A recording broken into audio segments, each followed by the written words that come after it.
থরে থরে সাজানো নানান পাট পণ্য। এই চিত্র বহুমুখী পাট পণ্য প্রদর্শনী ও বিক্রয় কেন্দ্রের। আছে পাটে তৈরি জুতা, ফ্লোরম্যাট, ব্যাগ থেকে শুরু করে তৈজস, শাড়ি, জামা আর ব্লেজার।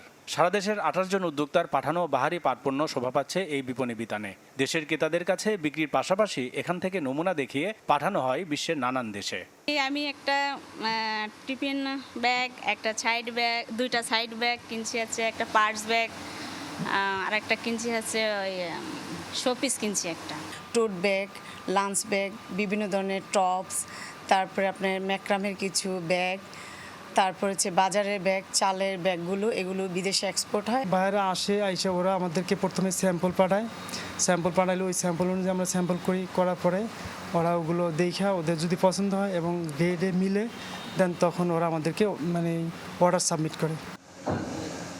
তবে এই চিত্রের পেছনে আছে হতাশার গল্প। কেননা বিপুল সম্ভাবনা থাকা সত্ত্বেও ধারাবাহিকভাবে কমেছে পাটপণ্যের রপ্তানি। রপ্তানি উন্নয়ন ব্যুরো ইপিবির প্রতিবেদন বলছে, শুধু গেল অর্থবছরের প্রথম অর্ধেই আগের অর্থবছরের একই সময়ের তুলনায় পাট ও পাটপণ্যের রপ্তানি কমেছে 10%-এরও বেশি।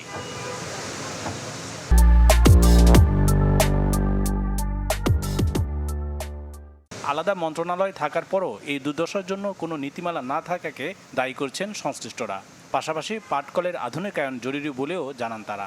বিশ্ব বাজারে পরিবর্তন এসেছে, সেই পরিবর্তনের সাথে এই সেক্টর বা ইন্ডাস্ট্রিকে কীভাবে অ্যাডজাস্ট করা যায়, এই বিষয়টা আমার কাছে মনে হচ্ছে একটা বড় ধরনের গ্যাপ রয়ে গেছে। আমাদের এই পুরনো পাটকল বা মেশিন দিয়ে কিন্তু আমরা ওয়ার্ল্ড মার্কেটের ডিমান্ড পূরণ করতে পারবো না।